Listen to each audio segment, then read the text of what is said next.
긴급진단, 이강인이 홍명보호 대표팀에서 유독 부진한 이유, 현직 감독 전술 분석. 한국 축구 국가대표 이강인, 파리 생제르맹. 이 경기장 안에서 본연의 영향력을 발휘하지 못하면서 6경기째 침묵하고 있다. 이에 황인범, 페예노르트, 설영우, 즈베즈다 와 같은 동료들과의 연계성을 강화하고 선수 교체를 통해 포지션을 바꿔주는 등 적극적인 조치가 필요하다는 의견이 나온다.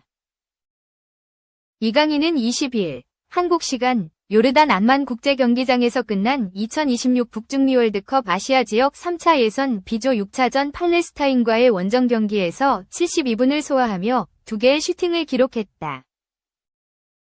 슛 1개는 골키퍼에 막히고 나머지 1개는 빗나가면서 6경기 연속 무득점 늪에 빠졌다. 그는 홍명보 대표팀 감독이 부임하기 전인 지난 2차 예선에선 6경기 4골을 기록한 바 있다. 에이스가 침묵하자 한국도 1에서 1로 비겼다. 오른쪽 공격수로 선발 출전한 이강인은 전반 37분 전방 침투한 설영우에게 공을 받아 처음 슛했다. 왼발로 때린 슈팅은 수비수를 맞은 뒤 높이 떠올랐고 골키퍼가 주먹으로 쳐냈다. 두 번째 슈팅은 후반 12분 세트피스 과정에서 나왔다. 코너킥을 찬 손흥민이 이재성과 공을 주고받은 다음 중앙으로 낮게 깔았고 골대 안에 대기했던 이강인이 선수 사이를 뚫고 나와 왼발로 마무리했다. 하지만 수비수 다리를 맞고 골대를 살짝 빗나갔다. 이 장면 외에는 상대 골문을 직접 위협하지 못했다. 오른쪽 수비수 설영우, 중앙 미드필더 황인범과의 연계 플레이가 아쉬웠다. 부분 전술이 이뤄지지 않아 크로스 9개에 의존할 수밖에 없었다.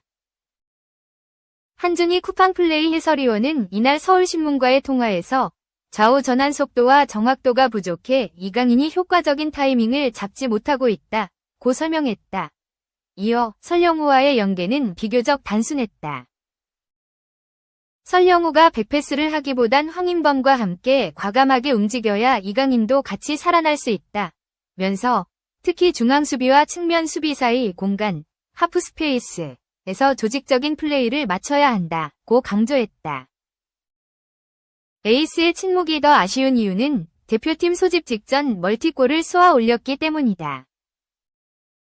이강인은 지난 10일 프랑스 앙제에서 열린 2024-25 프랑스 리그 1 11라운드 앙제와의 원정 경기에서 파리 생제르맹 유니폼을 입고 2골 1도움을 올렸다.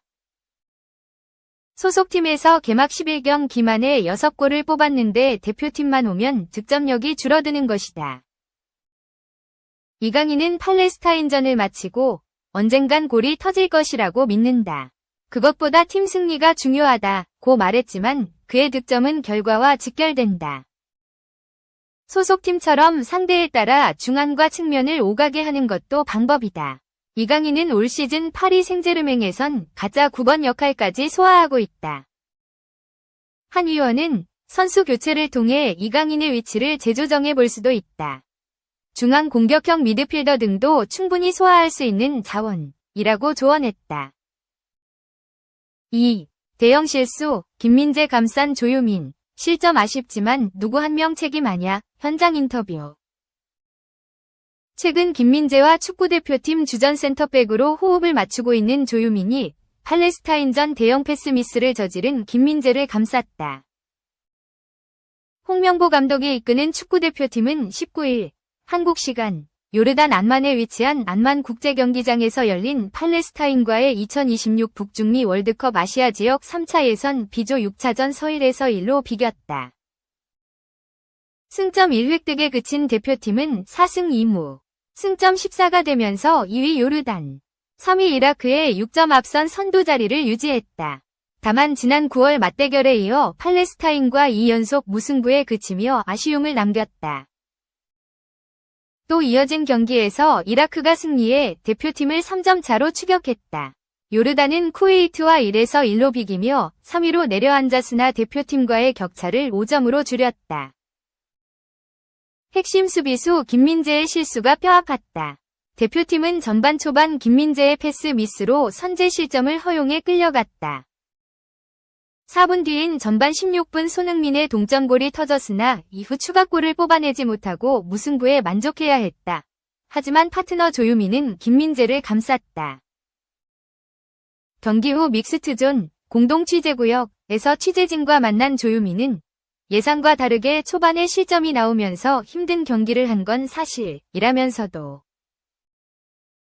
한 명이 실수가 아니라 그 앞부분부터 조금씩 팀으로서 미스가 난 부분이라고 생각한다고 말했다.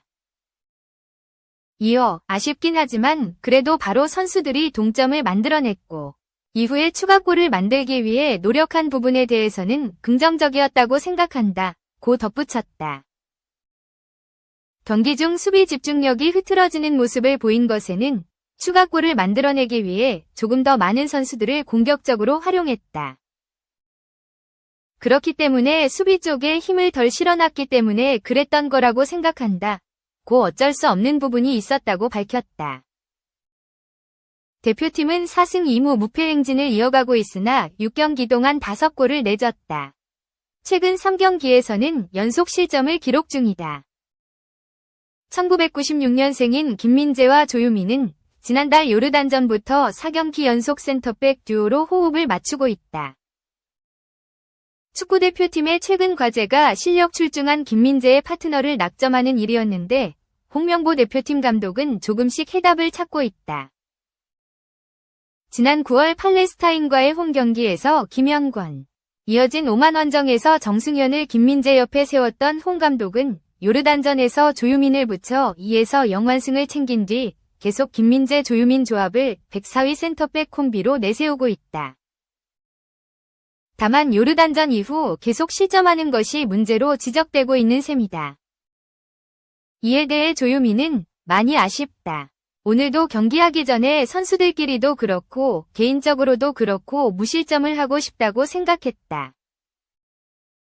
또 무실점을 하기 위해 어떻게 하자 이런 얘기를 많이 했는데 그런 부분들이 이뤄지지 않아서 아쉽다며 앞으로 경기가 또 남아있기 때문에 잘 보완해서 더 좋은 모습 보일 수 있도록 노력하겠다고 다짐했다.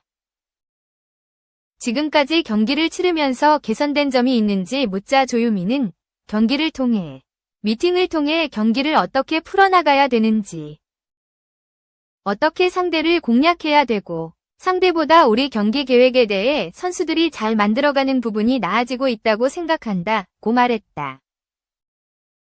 이어 수비적인 부분에서는 팀적으로 민재가 수비에서 리더 역할을 하고 있기 때문에 민재에게 맞추고 많은 이야기를 해서 라인 컨트롤이나 뒷공간 대비하는 부분이나 이런 걸 조금 더 많이 노력해야 될 것 같다며. 개인적으로는 경기에 나서서 더 자신 있게 하고 내가 잘할 수 있는 부분들을 더 많이 보여줄 수 있도록 보완해야 될 것 같다고 덧붙였다. 하면서 전반적으로 경기력이 좋아지고 있다고 확신한다. 오늘 결과를 내진 못했지만 경기력적인 부분에서 우리가 큰 기복이 없고 우리가 하고자 하는 플레이를 꾸준하게 나오고 있다는 부분은 굉장히 긍정적이라고 평가했다.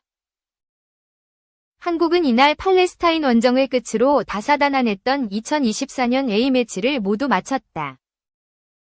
내년 3월과 6월에 아시아 3차 예선 7에서 10차전을 통해 월드컵 본선행 확정을 노린다. 3월엔 오만과 요르단을 연달아 홈으로 불러들이며 6월엔 이라크 원정을 떠난 뒤 쿠웨이트와의 홈경기에서 대미를 장식한다. 한국은 B조에서 1에서 2위를 차지하면 2026년 6월 미국과 캐나다, 멕시코에서 열리는 2026 월드컵 본선에 직행한다. 3에서 4위로 미끄러지면 총 6개국 2.33잠의 티켓을 놓고 겨루는 4차 예선에 가서 다시 한번 본선행을 노린다. B조에선 한국의 뒤를 이어 이라크가 승점 11로 2위다. 요르단이 승점 9로 3위, 오만이 승점 6으로 4위다. 쿠웨이트와 팔레스타인이 각각 승점 4와 승점 3으로 5위와 6위를 달리는 중이다. 3. 벤투 경기 운영 미쳤다. 리마 포트트릭 장렬. 점유율 버리고 실리 취한 UAE. 아시안컵 2회 연속 우승 카타르. 5에서 0대파. 파울로 벤투 감독이 이끄는 아랍에미리트가 아시안컵 2회 연속 정상을 밟은 카타르를 완벽하게 격파했다. UAE는 20일 오전 1시, 한국 시간, UAE 아부다비에 위치한 알나 H 스타디움에서 펼쳐진 2026 국제축구연맹 북중미 월드컵 아시아 지역 3차 예선 A조 6차전 카타르와의 경기에서 5에서 0으로 승리했다. 이로써 UAE는 승점 10점이 되며 3위로 점프했다. 반면 대패를 당한 카타르는 승점 7점으로 4위에 머물렀다. 월드컵 진출을 위한 꿈을 이어가고 있는 UAE는 정예 전력을 내세웠다. 전투는 4-2-3의 1포메이션을 택했다. 최후방은 A사 골키퍼가 지켰다. 포백은 알하나니 알한마디 아우톤의 멜로니가 포진했다. 3선엔 나시드 나데르가 위치했다. 2선은 수알리 리마 알 가사니가 나섰다. 최전방 원톱은 브루노가 맡았다. 경기 전 기본적으론 카타르가 주도권을 쥔 채 우세한 운영을 펼칠 것이란 전망이 줄을 이뤘다. 카타르는 지난 이번이 아시안컵 대회에서 한국, 일본, 호주 등의 강호를 뚫고 이번 모두 우승을 차지한 저력이 있는 팀이다. 실제로 점유율은 카타르가 상당히 높게 가져갔다. 그러나 주로 카타르의 최후방에서 주고받는 패스의 비율이 높았다.